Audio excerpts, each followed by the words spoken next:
নমস্কার, আপনারা দেখছেন সংবাদ বাংলা ইউটিউব চ্যানেল। জানাবো আজকের বাছাই করা কিছু গুরুত্বপূর্ণ খবর। প্রধান সংবাদগুলি জানার আগে শুরুতেই দেখে নিন আজকের হেডলাইন্স। রোগী মৃত্যুর অভিযোগে চিকিৎসকদের মার কর্মবিরতিতে জুনিয়র ডাক্তাররা। সংসদে বিদেশ মন্ত্রকের স্থায়ী কমিটিতে এবার অভিষেক। জোট সরকারের চাপের মুখে কি সিদ্ধান্ত কেন্দ্র সরকারের?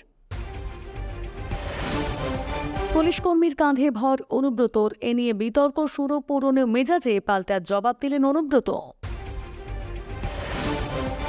রবি বিকেলে উত্তরের পথে মমতা শিলিগুড়িতে করবেন প্রশাসনিক বৈঠক। তৃণমূলের স্কয়ার ফুট কাউন্সিলর বিস্ফোরক ভিডিও ফাঁস, বোমা ফাটালেন শুভেন্দু। আজিকর কাণ্ড নিয়ে সিনেমা সাসপেন্ড টিএমসিপির নেত্রী রাজন্না এবং সহ সভাপতি। আধারের সঙ্গে ভোটার কার্ডের লিঙ্ক নেই, দেওয়া যাবে না আর ভোট, বড় পদক্ষেপের পথে কমিশন। দল দায়িত্ব নেবে না, রাজন্নাদের স্পষ্ট বার্তা দিলেন কুণাল ঘোষ। পুজোয় হাসি ফুটবে পার্থর মুখে, শিগগির বড় সিদ্ধান্ত জানিয়ে দিল হাইকোর্ট। পুজোর আগে সুখবর, উচ্চ প্রাথমিকে নিয়োগের কাউন্সেলিংয়ের দিনক্ষণ ঘোষণা করা হলো। খবরের শুরুতেই কিছু গুরুত্বপূর্ণ সূচনা। প্রিয় দর্শক, আপনি যদি আমাদের চ্যানেলে নতুন হয়ে থাকেন তাহলে চ্যানেলটিকে সাবস্ক্রাইব করে পাশে থাকা বেল আইকনটিকে ক্লিক করে রাখুন পরবর্তী খবরের আপডেটগুলো সবার প্রথমে পেতে। ফের রোগী মৃত্যুকে ঘিরে উত্তেজনার সাগর দত্ত মেডিকেল কলেজ ও হাসপাতালে। মৃতার পরিবারের অভিযোগ, হাসপাতালে রোগীকে ফেলে রাখা হয়েছিল, চিকিৎসা না হওয়ায় মৃত্যু হয়েছে তার। মৃত্যুর খবর ছড়িয়ে পড়তে রোগীর পরিবার পরিজনেরা চড়াও হন চিকিৎসকদের ওপর। পরিস্থিতি নিয়ন্ত্রণের চেষ্টা করেন হাসপাতালে কর্তব্যরত পুলিশ কর্মীরা। তবে এই ঘটনায় এক পুলিশকর্মী এবং দুজন স্বাস্থ্যকর্মী আহত হয়েছেন বলে অভিযোগ। আর এই ঘটনায় নিরাপত্তার অভাবের অভিযোগ তুলে ফের কর্মবিরতির ডাক দিলেন সাগর দত্ত মেডিকেলের জুনিয়র ডাক্তাররা। শুক্রবার এই ঘটনার সামনে আসতেই সাগর দত্ত হাসপাতালে গিয়েছেন ওয়েস্ট বেঙ্গল জুনিয়র ডক্টর ফ্রন্টের ৮ জন প্রতিনিধি। স্থানীয় সূত্রে জানা গিয়েছে, রঞ্জনা সাউ নামে এক মহিলাকে শ্বাসকষ্টজনিত সমস্যায় গতকাল সাগর দত্ত হাসপাতালে ভর্তি করা হয়। তবে হাসপাতালে আনার পরেও রোগীর কোনো চিকিৎসা করা হয়নি বলে অভিযোগ। ঘণ্টার পর ঘণ্টা ফেলে রাখা হয়েছিল। শেষে তার অবস্থা আশঙ্কাজনক হওয়ায় স্বাস্থ্যকর্মীরা অক্সিজেন সিলিন্ডারের ব্যবস্থা করেন, তবে শেষ রক্ষা হয়নি। হাসপাতালে মৃত্যু হয় রঞ্জনার। এরপরই রোগীর পরিবারের লোকজন চড়াও হয় চিকিৎসকদের ওপর, শুরু হয় ধাক্কাধাক্কি। এই ঘটনায় আক্রান্ত হন স্বাস্থ্যকর্মীরা। স্বাস্থ্যকর্মীদের অভিযোগ, রোগীর মৃত্যুর পর তার পরিজনেরা চিকিৎসকদের সঙ্গে ঝামেলায় জড়িয়ে পড়েন। চিকিৎসকদের ধাক্কাধাক্কি করা হয়, তারা চিকিৎসকদের বাঁচাতে গেলে আহত হন। প্রিয় দর্শক, আপনারা কোন জেলা থেকে আমাদের ভিডিওটি দেখছেন তা কমেন্ট করে জানিয়ে দিন। আপনার মতামত শেয়ার করতে ভুলবেন না। সঠিক খবর পেতে চ্যানেলটিকে সাবস্ক্রাইব করুন এবং বেল আইকনটি চাপুন যাতে কোনো ভিডিও মিস না হয়। এনডিএ সরকারের সংসদীয় কমিটিতে বিরোধীদের দাপট অব্যাহত। এবার বিদেশ মন্ত্রকের স্থায়ী কমিটিতে তৃণমূল কংগ্রেস সাংসদ তথা দলের সর্বভারতীয় সাধারণ সম্পাদক অভিষেক বন্দ্যোপাধ্যায়। গত বৃহস্পতিবার সংসদীয় স্থায়ী কমিটিতে বর্ধমান দুর্গাপুরে তৃণমূল সাংসদ কীর্তি আজাদ এবং রাজ্যসভার সাংসদ দোলা সেন জায়গা পেয়েছেন। এবার বিদেশ মন্ত্রকের মতন গুরুত্বপূর্ণ কমিটিতে বাংলা থেকে রেকর্ড ভোটে জয়ী ডায়মন্ড হারবারের তৃণমূল সাংসদের নাম অত্যন্ত তাৎপর্যপূর্ণ বলে মনে করছে রাজনৈতিক বিশ্লেষকরা। চলতি বছরে লোকসভা নির্বাচনের ফল ঘোষণা হওয়ার পর দেখা যায় একক সংখ্যাগরিষ্ঠতায় দেশ চালানোর অবস্থানে বিজেপির। তাই শরিক দল নিয়ে তৈরি হয়েছে এনডিএ নেতৃত্বাধীন জোট সরকার। অন্যদিকে বিরোধী ইন্ডিয়া শিবির যেভাবে অধিবেশনের প্রথম দিন থেকে কোণঠাসা করেছে কেন্দ্রীয় সরকারকে, তাতে বেশ কিছুটা সাবধানী ভূমিকায় বিজেপি। এর আগে সংখ্যার জোরে যে কোনো সিদ্ধান্ত বিরোধীদের উপর চাপিয়ে দেওয়া যেত, কিন্তু এবারের ছবিটা সম্পূর্ণ অন্যরকম। কেন্দ্রের শাসক দলের উপর চাপ বাড়াচ্ছে অবিজেপি দলগুলো। আর সংসদে তৃতীয় সংখ্যাগরিষ্ঠ হয় তৃণমূল কংগ্রেসের গুরুত্ব বেড়েছে দেশীয় রাজনীতিতে, যার ফলে হিসেব এবার বিদেশ মন্ত্রকের মতন গুরুত্বপূর্ণ সংসদীয় কমিটিতে ডায়মন্ড হারবার সাংসদ অভিষেক বন্দ্যোপাধ্যায়ের নাম রাখতে বাধ্য হল এনডিএ সরকার। ইতিমধ্যে রাজনৈতিক মহল বলছে এদেশের প্রেক্ষাপটে এটা তৃণমূলের বড় জয়। তৃতীয়বার মোদী সরকার শপথ নেওয়ার 100 দিন কেটে যাওয়ার পর সংসদীয় পরম্পরা লঙ্ঘন করে স্থায়ী কমিটি গঠন না হওয়া নিয়ে তোপ দেখেছিলেন বিরোধীরা। পুরো বিষয়টি নিয়ে কেন্দ্র অহেতুক টালবাহানা করছে অভিযোগ তুলে রাজ্যসভার সাংসদ ডেরেক ওব্রায়েন চিঠি লিখেন কেন্দ্রীয় স্বাস্থ্য মন্ত্রককে। লোকসভা এবং রাজ্যসভা মিলিয়ে তৃণমূল সংসদের সংখ্যা এখন 41। তাই গুরুত্বপূর্ণ মন্ত্রকের সংসদীয় কমিটি যে তৃণমূল ছাড়া তৈরি করা যাবে না তা বুঝতে পেরে এবার বিদেশ মন্ত্রকের কমিটির তালিকায় অভিষেক বন্দ্যোপাধ্যায়ের নাম রাখল কেন্দ্র সরকার। প্রিয় দর্শক, এই ভিডিওটিতে আমরা 3000 লাইক এবং 4000 সাবস্ক্রাইবারের টার্গেট রেখেছি। আপনারা যদি আমাদের ভিডিওটি পছন্দ করেন তবে অবশ্যই লাইক দিন এবং চ্যানেলটি সাবস্ক্রাইব করুন। অনেকেই আছেন যারা নিয়মিত আমাদের ভিডিও দেখেন কিন্তু সাবস্ক্রাইব করতে ভুলে যান, তাই এখনই সাবস্ক্রাইব করে রাখুন, যার পরবর্তী আপডেটগুলো সবার আগে আপনি পেতে পারেন। আপনার সমর্থন আমাদের জন্য অত্যন্ত গুরুত্বপূর্ণ। 2 বছর আগেও মিছিল জনসভায় নিরাপত্তারক্ষীর কাঁধে ভর দিয়ে হাঁটাচলা করতেন তিনি। 2 বছর পরে জামিনে জেলায় ফিরে একইভাবে বোলপুরের দলীয় কার্যালয়ে ঢোকেন বীরভূম জেলা তৃণমূল সভাপতি অনুব্রত মণ্ডল। পুলিশ কর্মীদের কাঁধে ভর রেখে অনুব্রত চলতে পারেন কিনা তা নিয়ে প্রশ্ন তুলেছেন বিরোধীরা। মঙ্গলবার মেয়ে সুকন্যাকে নিয়ে নিজপট্টির বাড়িতে ফেরেন অনুব্রত। কলকাতা বিমানবন্দর থেকে তাদের সঙ্গী হয় পুলিশ, কারণ রাজ্য সরকারের তরফে অনুব্রতকে নিরাপত্তা দেওয়া হয়েছে। বাড়ি ফিরে অনুব্রত জানান তার পা বা কোমর বেদনা রয়েছে। এরপরই পুলিশ কর্মীর কাঁধে ভর দিয়ে দলীয় কার্যালয়ে ঢুকতে দেখা গেল কেষ্টকে। সেই সংক্রান্ত ভিডিও ফুটেজ ছড়িয়ে পড়ার প্রশ্ন ওঠে। কর্তব্যরত অবস্থায় পুলিশ কর্মীরা এভাবে সাহায্য করতে পারেন কি? তবে শুক্রবার নিজের গ্রামের বাড়িতে গিয়েছিলেন অনুব্রত এবং সুকন্যা সেখানে নিজেই হাঁটাচলা করেছেন। সিপিএমের জেলার সম্পাদক গৌতম ঘোষাল কটাক্ষ করেন, তৃণমূল পুলিশ প্রশাসনকে দলের অংশ করে নিয়েছে। বিজেপির বোলপুর সাংগঠনিক জেলার সভাপতি সন্ন্যাসী চরণ মণ্ডল বলেন, পুলিশ চলে শাসক দলের কথায়, তা আবারও প্রমাণিত হল।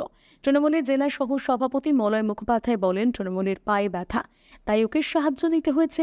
এর সঙ্গে পুলিশ কর্মীকে ব্যবহারের যোগ নেই। বীরভূম জেলা পুলিশের শীর্ষ আধিকারিক এই বিষয়ে বলেন, নিয়ম অনুযায়ী তো এই কাজ করা যায় না, তবে মানবিকতার খাতিরে কোনো পুলিশ কর্মী তা করে থাকলে আলাদা বিষয়। এ নিয়ে আমাদের কাছে এখনও কেউ অভিযোগ করেনি। দক্ষিণবঙ্গের পর এবার উত্তরবঙ্গ সফরে মুখ্যমন্ত্রী। প্রাকৃতিক দুর্যোগে উত্তরবঙ্গের একাধিক এলাকা বিপর্যস্ত। পরিস্থিতি খতিয়ে দেখতে রবিবার উত্তরবঙ্গ যাচ্ছেন মমতা বন্দ্যোপাধ্যায়। শিলিগুড়ি পৌঁছে জেলা শাসক পুলিশ সুপারদের সঙ্গে বৈঠক করবেন মুখ্যমন্ত্রী। পরিদর্শন করবেন প্রাকৃতিক দুর্যোগে বিধ্বস্ত অঞ্চলগুলো। নবান্নের সূত্রে খবর, আপাতত 2 দিনের উত্তরবঙ্গ সফরে যাচ্ছেন মমতা বন্দ্যোপাধ্যায়। ভারী বৃষ্টিতে ভাসছে উত্তরবঙ্গ। বৃহস্পতিবার থেকে লাগাতার বৃষ্টি চলছে। আবহাওয়া দপ্তরের পূর্বাভাস অনুযায়ী শনিবার পর্যন্ত টানা বৃষ্টি চলবে উত্তরবঙ্গের পাহাড় সহ সমতলে। সিকিম আবহাওয়া দপ্তর আলিপুরদুয়ার, দার্জিলিং, কালিম্পং এবং জলপাইগুড়ির বেশ কয়েকটি জায়গায় ভারী থেকে অতি ভারী বৃষ্টির কথা আগেই জানিয়েছিল। তিস্তায় নতুন করে জলস্ফীতি ঘটায় তিস্তাপাড়ের বাসিন্দাদের সতর্ক করেছে প্রশাসন। 10 নম্বর জাতীয় সড়ক সহ পাহাড়ি রাস্তাগুলোতে সতর্কতা জারি করা হয়েছে।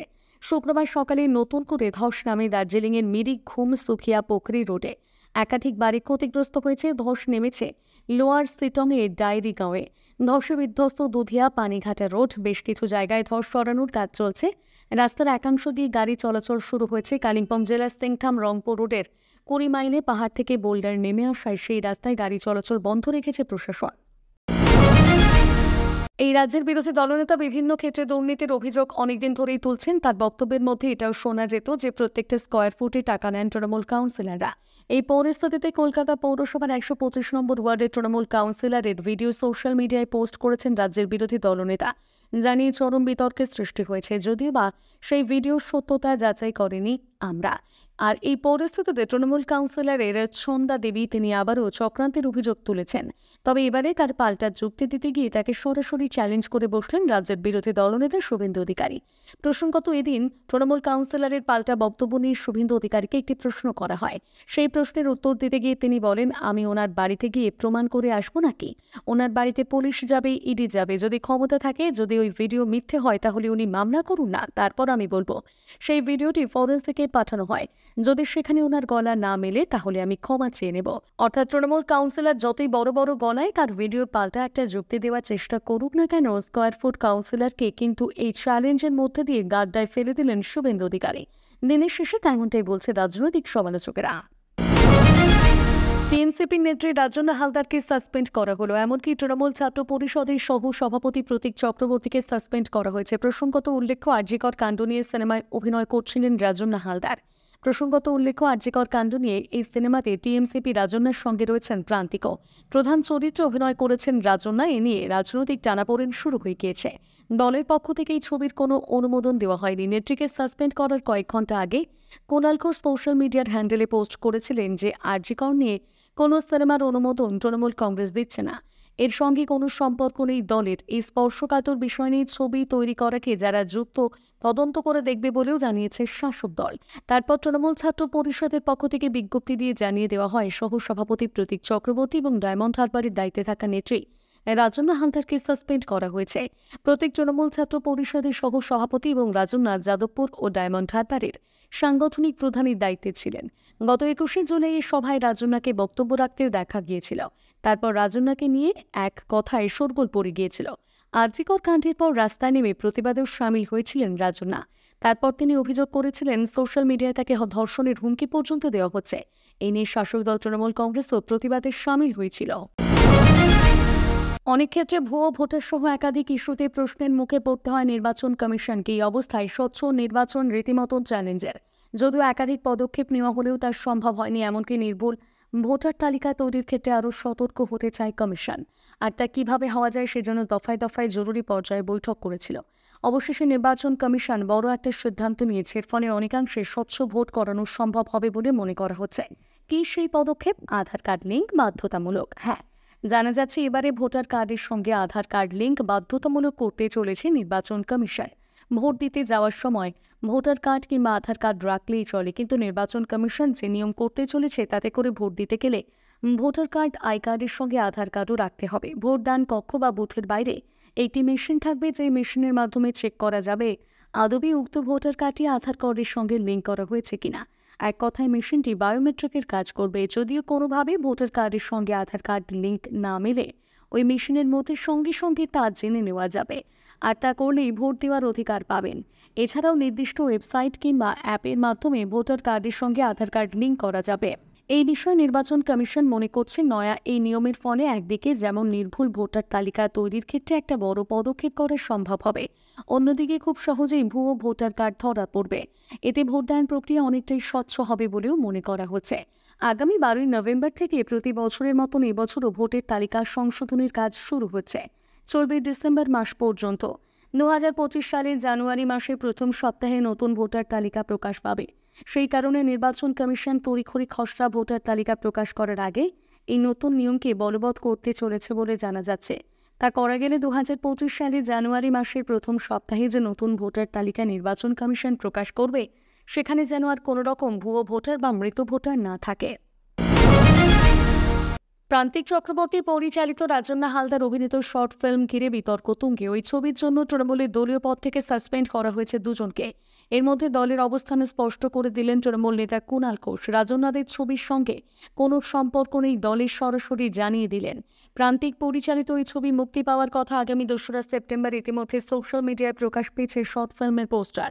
সেই ছবি মুক্তির আগে শুক্রবার সাসপেন্ড করা হয়েছে রাজন্না এবং প্রান্তিককে।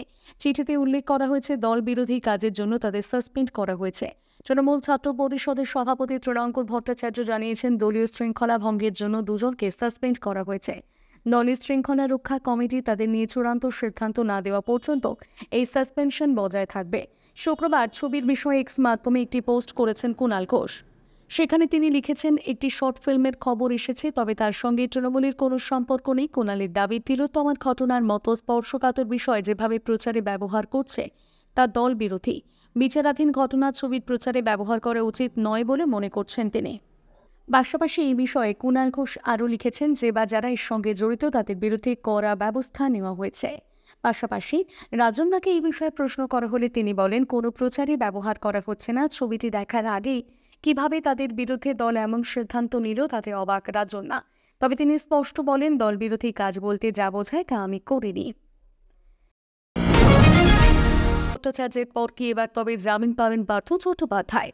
হাইকোর্টের পুজোর ছুটির আগে সেই প্রশ্নের জবাব মিলতে পারে।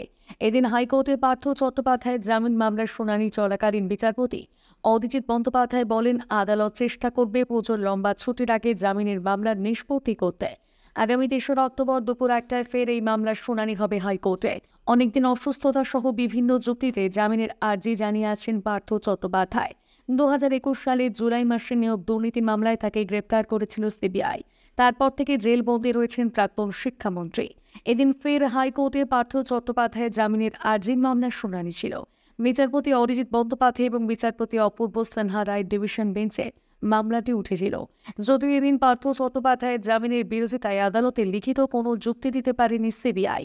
প্রভাবশালী তত্ত্বে বারবার আদালতে পার্থের জামিনের বিরোধিতা করছে কেন্দ্রীয় তদন্তকারী সংস্থা।